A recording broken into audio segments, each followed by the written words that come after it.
The Pop Culture Preservation Society is sponsored by Remind Magazine. If you love the deep dives we do here, you'll feel right at home with Remind. Each issue is a curated celebration of the movies, music, and TV legends that shaped our lives, all packaged in an actual magazine with groovy photos, fun articles, vintage trivia, and those old school puzzles that keep the memories sharp. From the icons of the small and silver screen to the Saturday morning cartoons and toys you never forgot, Remind is dedicated to keeping nostalgia alive and well. And as an exclusive offer to PCPS listeners, get a full year of Remind magazine for just $12. That's 86% off the cover price by using this URL to order.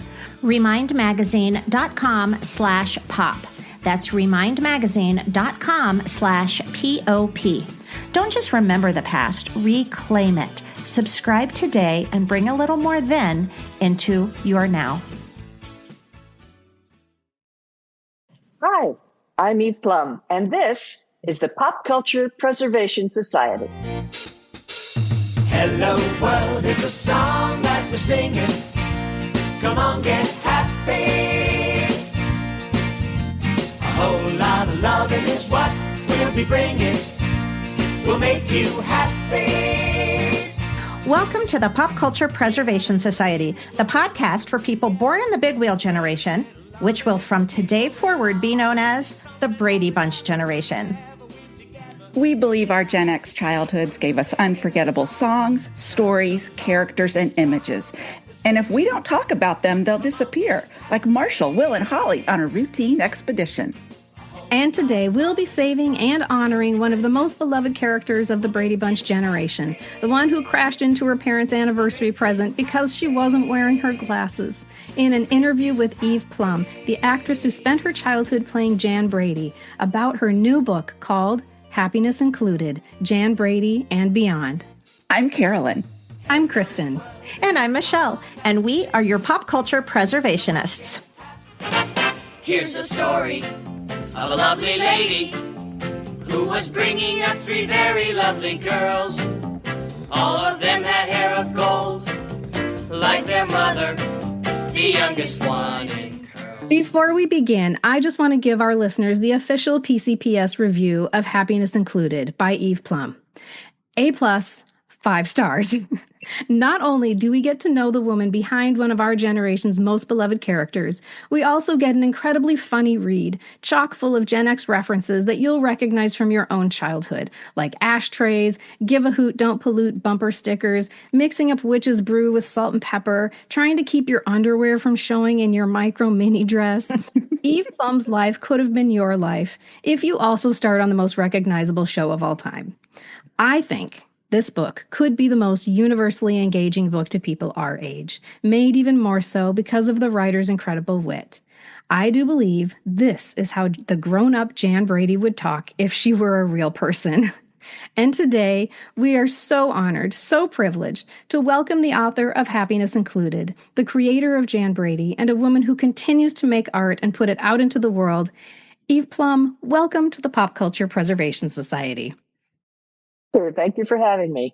This is such an honor, and it's just surreal. Is this, y'all, where we can gush, where we can fangirl just a little bit? Yes. I just want to say that after reading Happiness Included, it was so engaging, Eve, and I feel like I know you. Like, I don't know if I can say that, because I'm sure I don't, but it was so chock full of the best, most interesting, juicy, hilarious behind-the-scenes stories and fun facts and tidbits that I didn't even know I wanted to know, but I wanted to know them. Right. And I just appreciate that you put that out there. And so thank you so much for being here, but thank you for giving us Happiness Included.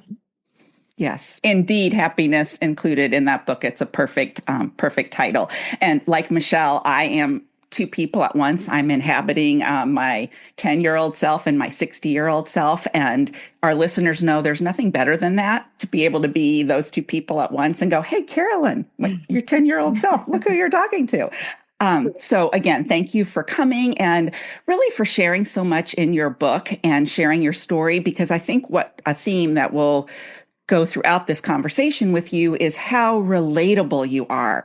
Just so many things in your book that I was like, me too, or I wasn't the only one, or even Eve Plumb, or even Jan Brady. Like, you experienced a lot of the same feelings and emotions and stuff that we did. And our 10-year-old selves probably could have never conceived of that. So I appreciate that you wrote it out and that we have the privilege of reading it and knowing, like, oh, I'm kind of like Eve Plumb. Yeah. Thanks. It's fun to get to know you. It really is. I swear we're going to give Eve a chance to talk. Yeah. Okay, so let's start with the title of your book, Happiness Included. Most celebrity memoirs, especially those of child stars, are bona fide tell-alls that kind of reveal the dark side of their upbringing or their work in the industry, the dark side of that industry, of show business. There are so many horrible parents. You have done the opposite. Not that you haven't suffered any hardship, but you have taken another approach. Instead of broadcasting your misery, you tell the tale of your life with incredible gratitude. And long before the Brady Bunch began, this happy childhood began with your parents. Can you share with us a little bit about how they parented you? Well, I was the surprise kid. My brother and sister were both older than I am when I was born. So it was a little bit of a surprise for them. And so I was like this, I don't know, this new thing for them that they got to, because they were already adults and they'd already had children. It was just like fun time, I guess. I don't know. So I was the new pet. Mm-hmm. Oh, It was the three of you a lot. Yeah. I mean, the three of you were like this little unit. I would say I got the idea that you sort of were a little adult as a child because you would go out to the fancy steak restaurants with them and dress up. And you would have these incredibly intellectual conversations with your parents that I don't know that a lot of maybe 6-year-old, 5-year-old, 6-year-olds have. I don't know. They just included me in everything and didn't see, had taught me how to behave in public and taught me, to do this. And it was comfortable and fun. And I went traveling with them. And to, like you say, just everywhere, just go everywhere with them. Even before I had started acting, would go up and visit my dad up in San Francisco when he was there with the Limelighters at the Hungry Eye. And so the sophistication training started pretty early. Mm-hmm. Yeah. and they took such good care of you. This is another thing that is so unlike celebrity memoirs, people, especially people who were child stars. They took care of you in such a wonderful way and were very protective of you, which is not something you hear from a lot of child stars. Yeah. They were very protective. I don't know if they were too overprotective, but it certainly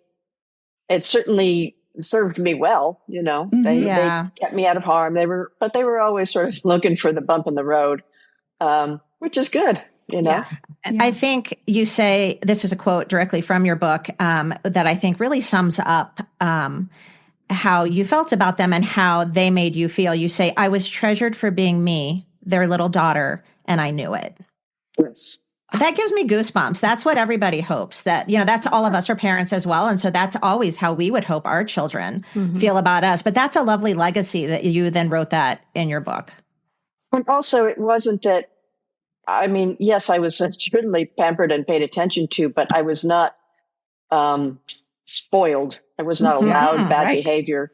I was being trained to be an adult, you know, being trained to be a person in the world. Yes. So that's good. That's good that they didn't spoil me and overindulge me. And you appreciate that instead of, you know, railing against it as some would. And I think, kids need, I'm sure you would say, I of course know everything about children since I don't have any. But, you know, they want to know the rules. They want to know the guardrails. They want to know how to do things. They're up looking to you. How do I navigate this? Right. Yeah. Right. And that worked for you. That made you feel secure. I think it would make anybody feel secure. Yeah. Don't you always want to know what the deal is? Yeah. 100%. Yes. Well, that's one of my relatability or points with you is, yes, when you would say stuff like that, I was like, yes, just tell me the rules. I'm going to follow them. And if I follow them, everybody will be happy. No one will be upset. And we'll all just go along our way. Now, maybe I've had a little therapy on some of that, but still, I think that, you know, knowing early on what's accepted, how you walk through this world, that's a good thing. And that's a gift your parents gave you. Yeah. There are a lot of places, I'm speaking to your relatability comment, Carolyn. There are lots of parts of your life that are incredibly relatable. We all have difficulties, no matter how blessed our childhoods were. And in this book, we saw how you were able to be so honest about your very relatable parts of your life while also loving your parents wholeheartedly. Right. On page 8, you tell us in the most endearing and loving way that your mom suffered from depression and alcoholism, just like so many other people. And you do this by telling us about, quote unquote, mama's vacation. Can you tell us what that was and how you handled that as a very small child? It's so funny. Yeah. And my sister later took that up. She later called it Mama's Vacation in the Bathroom, where you just have to separate yourself from a toddler at some point because they are so difficult. That those transitions are so difficult where they're pushing the boundaries and acting horribly. So yeah, Mom was like, "I'm gonna go to the car." And she smoked at that time, so she probably smoked some cigarettes, but I knew that she was angry at me. Clearly, I was acting up, but I knew enough that I would make her more angry if I followed her outside without wearing my shoes and my socks. And I couldn't tie my shoes yet. So I could just still see my little feet sitting on the floor next to the front door, so frustrated, so upset because number one, I had upset my mother enough to make her walk away from me. And number two, I couldn't go after her because my shoes were untied and I couldn't go after. I mean, the frustration levels were just, it felt like my day. Yes. I just, Yeah. Yeah. I can't imagine, but I can imagine. Yeah. I mean, I can so kind of relate. That was my little thing of frustration as a probably 3 or 4 year old that I can remember. You remember it, that shows you the impact that it had on you as such a tiny child, as you remember that. So your life as a child actor began when your neighbor Helen, who happened to be an agent for children, suggested to your mom that you would be perfect for commercials. And you nailed that first audition. The very first audition, you nailed it, at which point you became a working actress and your mom became a momager. That was her life. Absolutely. Was managing you. So what was it that Helen saw in you that made her say that? And what was it that got you that first commercial? And how old were you, by the way? I was 6. Okay. And she had recently moved in. So it wasn't like, that we knew Helen from before. She was a recent addition to the neighborhood. But it was literally next door. And the wall between our 2 backyards was very low because the previous neighbor, they had created a gate because they were friendly. And so she had seen me around and I probably chatted with her, in the front yard or whatever. But, I was certainly the uber child of the moment. I was blonde. I was blue eyed. I was small. I was also articulate. I could talk from having been around grownups my whole life and wasn't terribly shy at that point. So she was like, hey, here's a cute kid. That's what I'm thinking.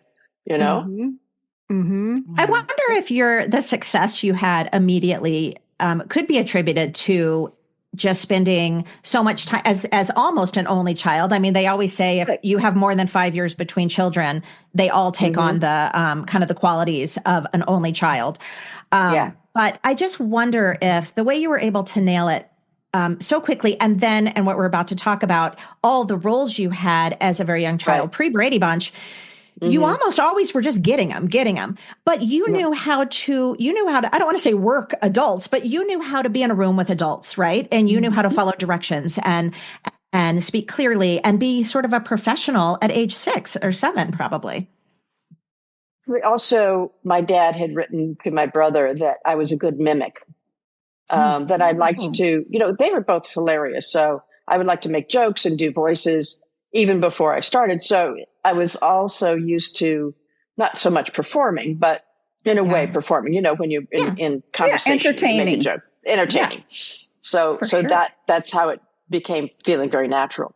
You immediately took off and you had so many commercials that were, so very 1960s commercials, which in retrospect are really quite hilarious. You talk about the Glad sandwich bags, Baby Secret, Chatty Cathy doll, Chatty Baby. Oh my God, so many dolls.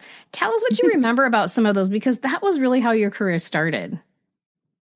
it was, it's so funny because I think that when you look back at your childhood, you're like, the people ask you, what was it like? You're like, well, it was like it was what was happening. It was just my life. So that was just the part of our life where I would go to auditions and I would get the job. It was difficult if I didn't ever get a job. That was upsetting because it seemed to me, it's like, well, this is what happens. I go in and I get the job. I never had a feeling of I beat somebody out for it. It's just that this is what happens. This is mine. This part is mine. Just it was a given. Yeah, that probably helped too. The confidence and there's no competition. And the confidence that my mother was drilling into me. So, I think that worked.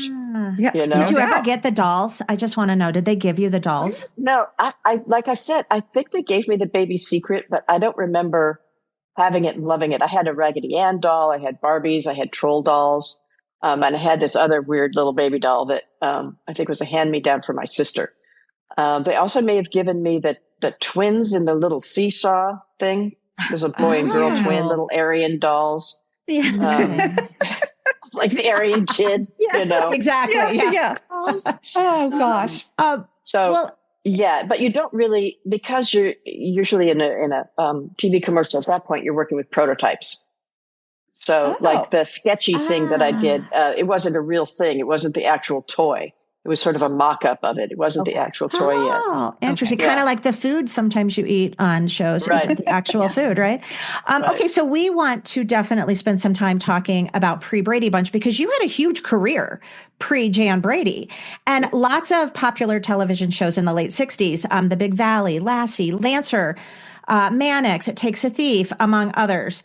But in 1968, you had a role on one of our favorites, Family Affair, playing a terminally ill, bedridden classmate of Buffy and Jody's named Eve in the tragic episode called Christmas Came a Little Early, which we know many of our listeners remember because it is a tearjerker.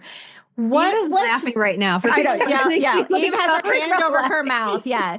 She's laughing at poor, tragic, bedridden, terminally ill little Eve in Family Affair. Sorry. We really want you to tell us what you remember about that episode, set it up for us. And I particularly love in the book where you talk about your mom's reaction to you playing a little terminally ill, bedridden child. See, we were...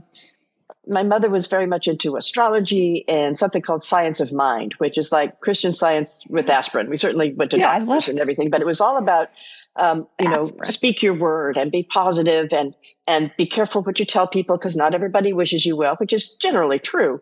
But it had a big thread of creating your world out of you're creating your reality.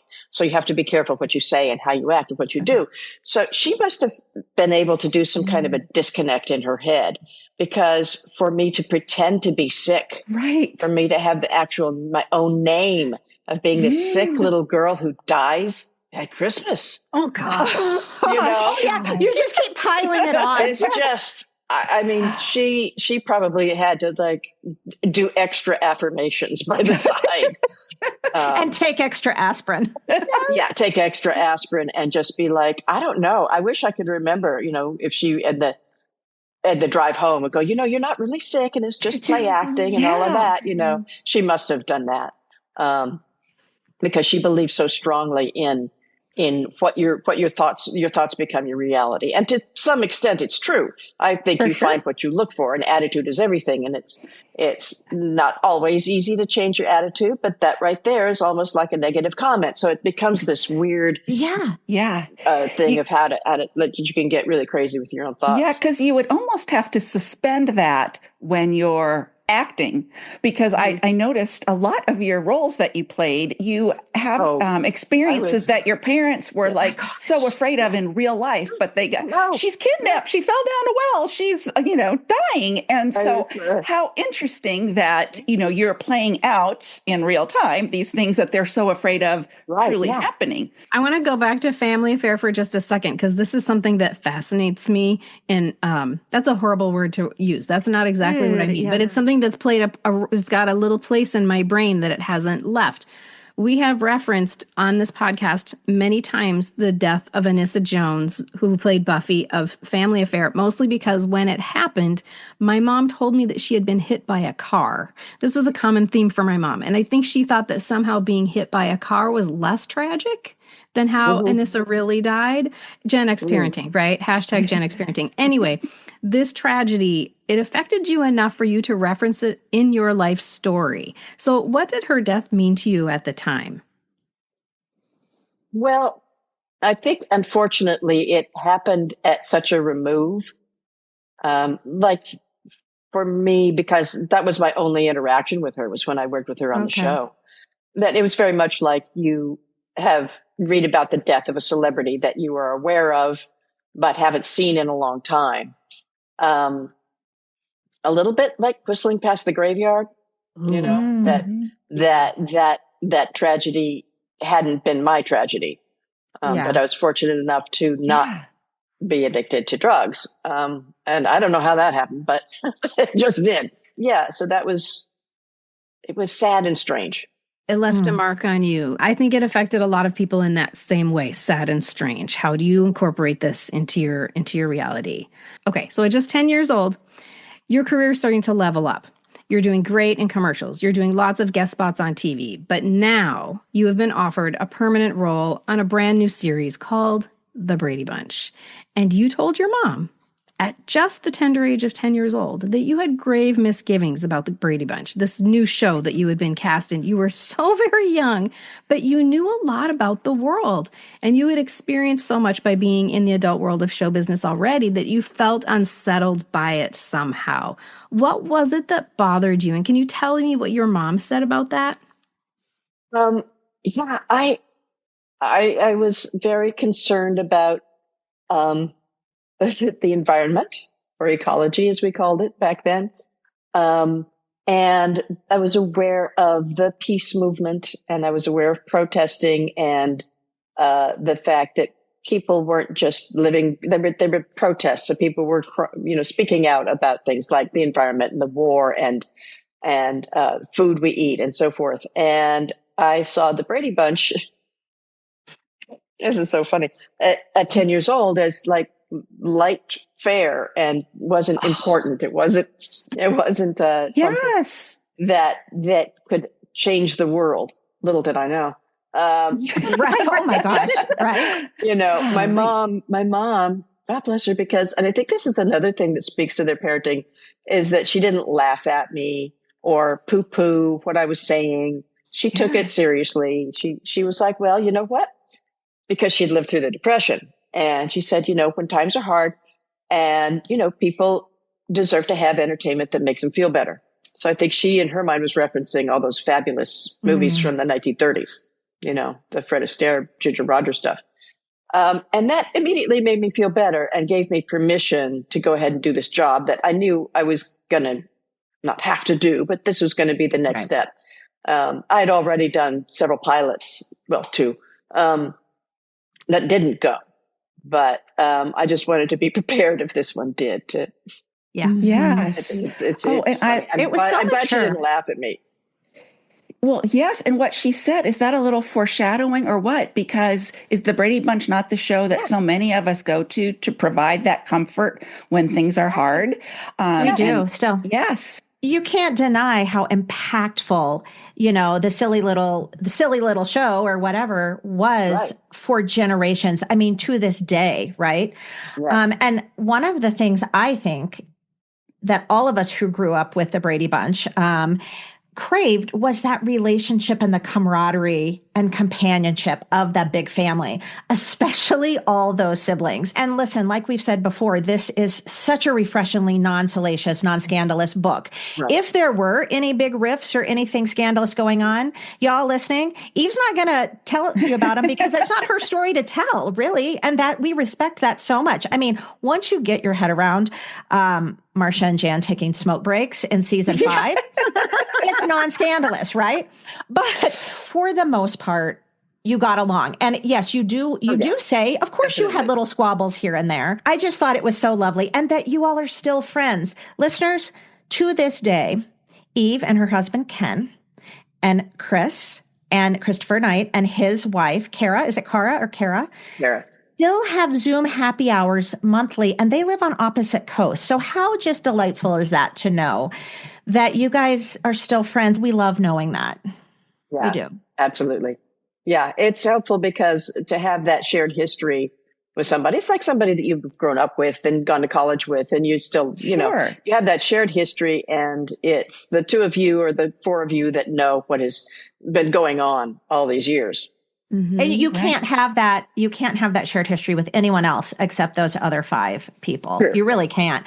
And while you didn't necessarily have a maternal or a paternal type relationship with Florence or Robert or even Ann B., it's clear you did have loving and supportive ones from them, right? The people who are showing up for the salacious content have probably heard this before, that there is this common wisdom out there coming mostly from the creators of the show that Robert Reed was a squeaky wheel, that he could be a Debbie Downer. He was the proverbial pain in the ass to the writers and the directors, oftentimes complaining about how the show is presented. And in fact, he didn't even appear in the last episode of the final episode of the Brady Bunch.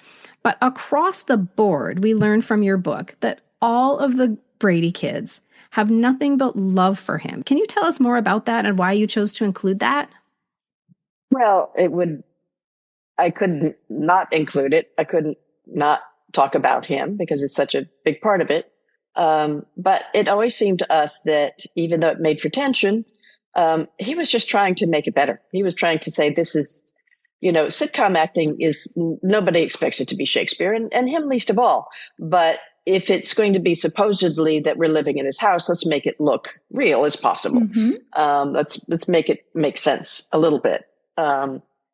Because there's so much of the time we were being encouraged to move along and hurry up and let's get it done. But you can take 5 minutes to say it. People don't stand in a line in their living room. Can we do something different here? So it was we always felt that he was just trying to make it better. He wasn't being difficult to be difficult. Yeah. You know, mm-hmm. He probably could have left a long time ago if he really wanted to. So yeah, that's a good point. And he did. Yeah. And you can't deny too that he gives every episode his all. Like just watching it. I remember when I read that as a very old adult, like so not that long ago, I was very shocked because I would have never known that because he's dad. He wasn't, you never got that from him. Okay. So we've said more than once on this podcast that a great icebreaker, if you're at an event, a party, instead of, oh, you know, where are you from or where do you live? What do you do? Is to ask anyone age 45 and older what their favorite Brady Bunch episode is. Truly. All Gen Xers and a lot of boomers have a favorite, and all generations do kind of. And if they don't, they're lying, I think. And personally, my favorite has always been, will the real Jan Brady stand up? Oh. To this day, Jan's earnestness in that wig with the blonde hair all sticking out, it will make me laugh until I ugly cry. And so I want to ask you, Eve Plumb, do you have a favorite episode of the Brady Bunch? I always liked the ones where we traveled, the Hawaii episodes, getting to go places, getting to go to the Grand Canyon was great.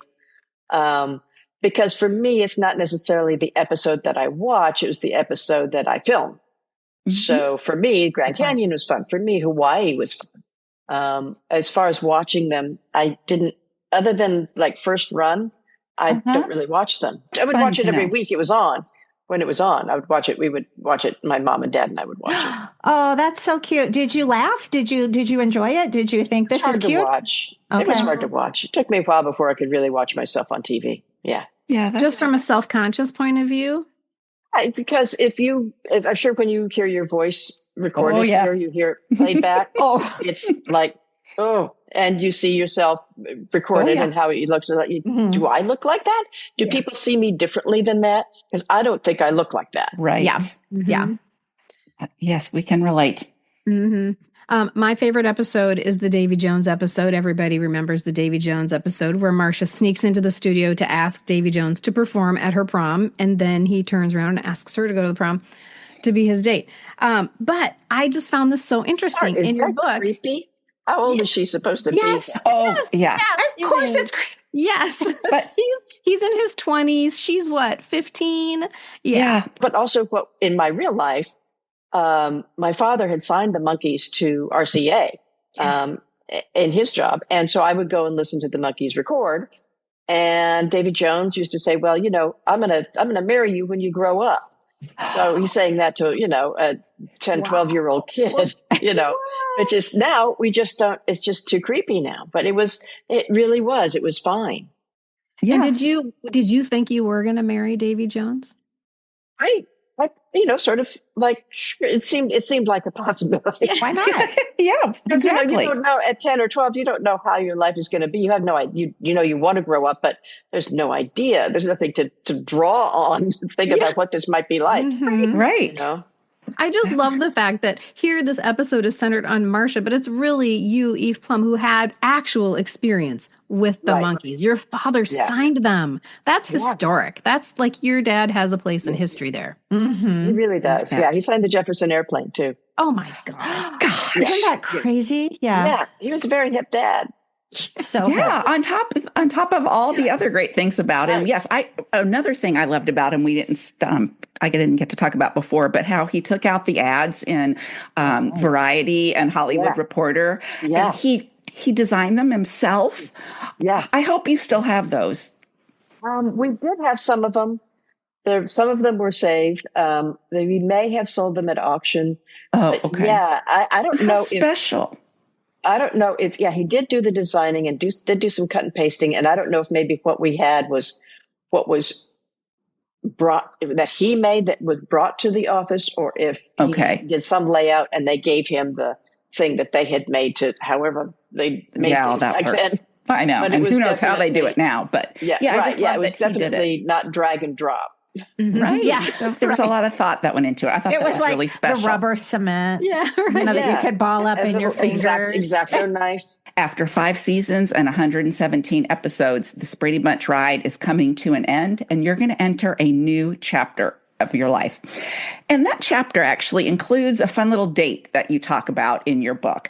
You actually go on a date with Christopher Knight. You said, Chris Knight and I tried to go out on a regular date. My younger self would have been so excited, and I still was, but I also knew that we had spent too many years as friends growing up side by side. Any attempts at making out that evening ended with laughter and resignation that we'd always be sister and brother, even in real life.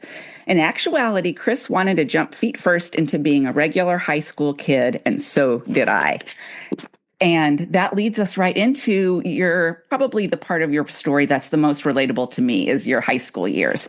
You guys, Eve lived kind of a fun, little wild high school life, but you had the drama. You talk about losing your virginity. You talk about driving. You talk about, I think there's some streaking involved, the bad boyfriend, all the things. Cheerleading. Yeah, the homecoming queen.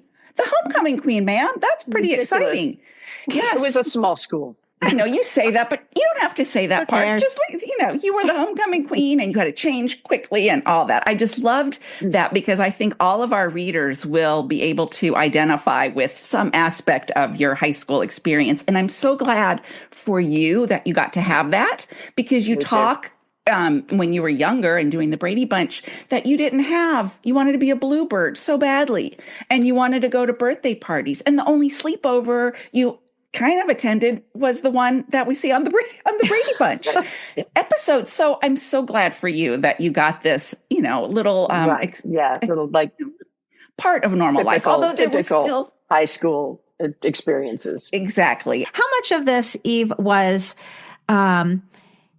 just wanting, and maybe these two things go together. I think maybe they do, but just wanting to live the normal high school life and wanting really desperately to shed the Jan Brady image. Moving on. And actually, yes, I'm having the freedom pretty much to do regular things without having to always go to work and be in a sequestered environment. It didn't last very long because right before I turned 18, I got Dawn of a Teenage Runaway, which was very fortunate because it was so different. It was such a different role. And I think that's why they cast me and why I took it.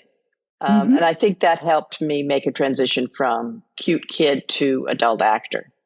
Yeah, and I love the way you describe going on set for that movie, because the first 4 days of filming that, you're still 17. So Right. your mom still has to chaperone you. You still have to be, in class for a certain Right. amount of time. And then all of a sudden you turn 18 and poof.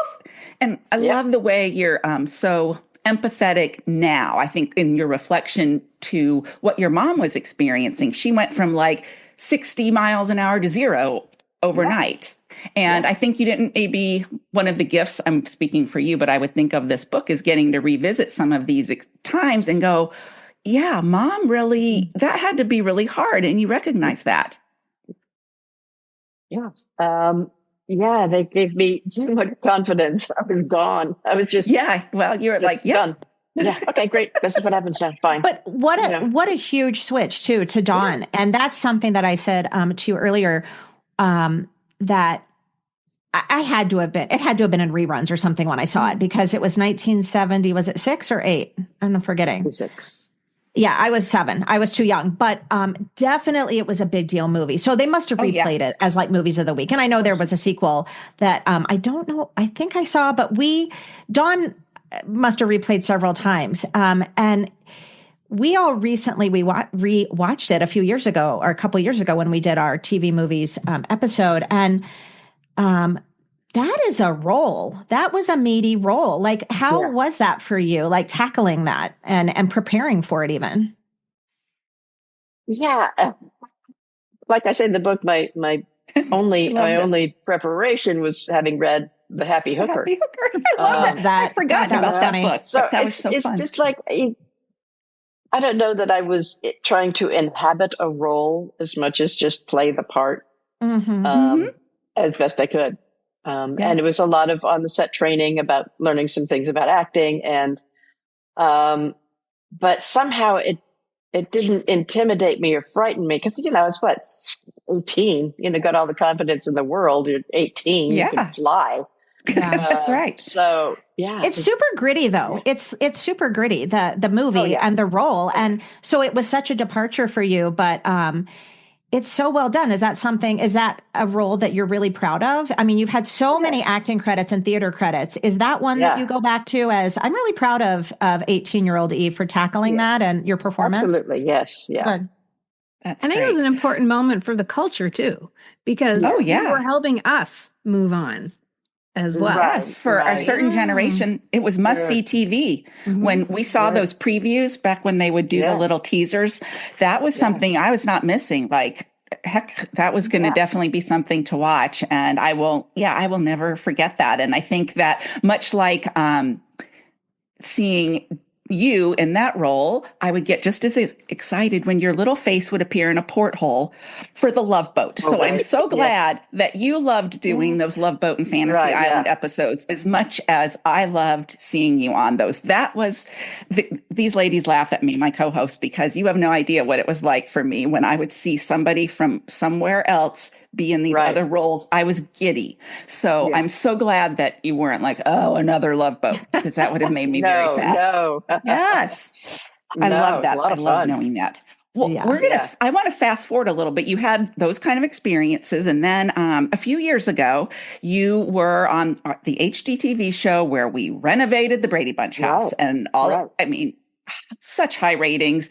And we could go on and on about the fact that we've now visited that home and we watched the show and all of that. But we can do that at another time, because I want to fast forward to the fact that you had some other HGTV shows that you were on. And all of a sudden you were like, this like kind of, goal or something you didn't even know you had inside was unearthed, that you really wanted to design. You wanted to design goods. You wanted to open a gift store, and the name Plum Goods came into your mind. And we have this amazing entrepreneurial adventure that you're on. And so could you share a little bit about that with us? Like what exactly, tell our listeners what Plum Goods is and what it means to you. Trying to think of the timeline, but I had been wanting to do Plum Goods for a while. Okay. And at some point, Ken and I decided, well, let's do it now. And we did branding exercises. And one of the first things that the people that we'd hired to help us with it said, okay, Plum Goods exists too. And I said, put a smile on your face. And so that's where we came up with Plum Goods, happiness included. And then we ended up doing a line of coffees, and now that's happiness included coffee. And so, but it was just this idea of, I don't know if I wanted to have a store. And so at first I thought, well, you can go to these websites and you can provide, you can buy 5,000 mugs that are blue and you can put them on your website and you can sell those, but you have to store them. And I found out that there's a whole way to put your own designs on products, on mugs and phone cases and a whole line of things. So then we learned how to do that. Yes, I love it. It's been a lot of learning. So, we have the Affinity Design Program and the Daisy as the iconic thing. Yes. And Ken and I just constantly working with different things. We were just working on, we've decided to make a happiness included mug that looks like the cover of the book. Really cute. And so that took several iterations, because we have to order them and then they come and it's like, well, the color's not quite right. And, have to do it again. But it's a lot of fun and it's so great to be able to design something in the morning and order it that same day. That's crazy. Yes. So where can people find Plum Goods? Plumgoods.tv. Plumgoods.tv. All right, everybody. That's going in our show notes. And there's lots of stuff, but the Daisy stuff is really cute and has 6 petals on it to represent the 6 Brady kids. And Eve, you're also such an animal lover. And so there's dog things, dog things. And the coffee is based on a whole line of terriers and, running and playing with your dog. And yeah, it's very cute. So we'll make sure that we share that information with you all listeners as well. But it's all really cute and the Daisy's super groovy and really fun. And we love that for you. Yeah. And for us. We want to let you go really fast. So we're going to try and talk fast now. I want to make sure you can mention your art and how people can they see your art. You are a painter. You've had gallery shows before. Yes. Is there a place where people can see your art? EvePlumb.tv. Okay. Okay. And let's see and then that'll give you the links to the galleries where the paintings are. There's one in Arizona, one in Florida. And the Arizona gallery also has a New York section as well. When did you start painting? I started painting right as I was getting divorced because I had left my horse. And I'd moved and I didn't have a lot to do. And so I just decided to start painting and decided that, if I got good enough to put something on the wall that I didn't care what people thought, I would just keep doing it. I just kept doing it until I got to where something I liked well enough to put up on the wall. And that's the other thing about painting is that I don't care if you don't like it. Yes. Because, what a gift. I don't like. Yeah. A lot of paintings I don't like. Yeah. I cared enough to, I was happy enough with it to put it up on the wall and other people have liked it. I've sold a lot of paintings, so that's good. So it's just really fun to show people something that I've looked at that I find interesting, like with the film noirs, the whole composition of the film noir films. I did a series of Western paintings based on Western films as well.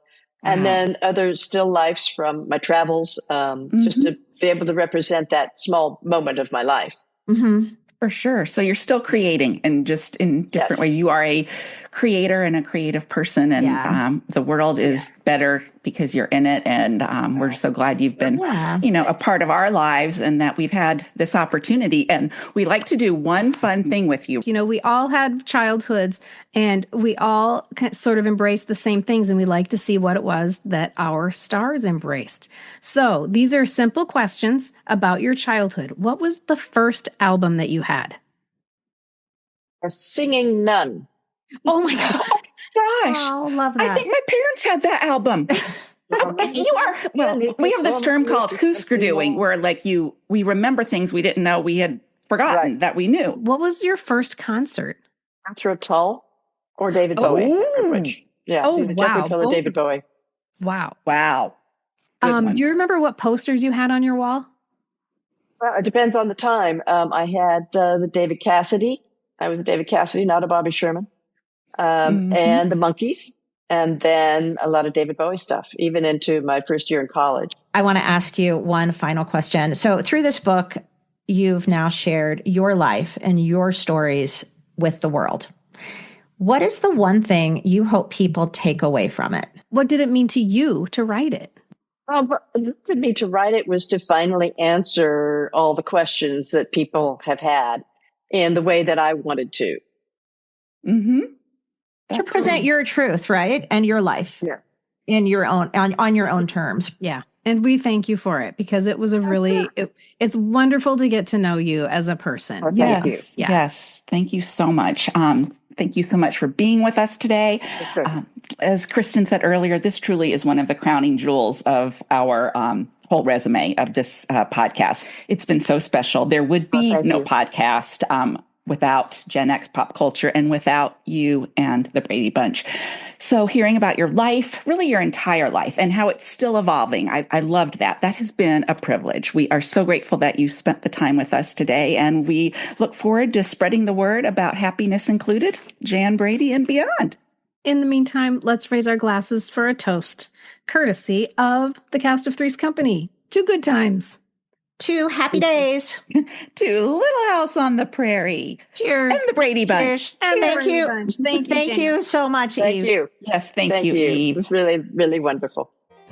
The information, opinions, and comments expressed on the Pop Culture Preservation Society podcast belong solely to Carolyn, the Crushologist, and Hello Newman, and are in no way representative of our employers or affiliates. And though we truly believe we are always right, there is always a first time.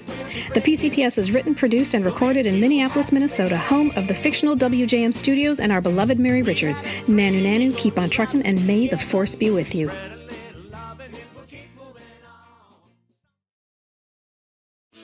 The Pop Culture Preservation Society is sponsored by Remind Magazine.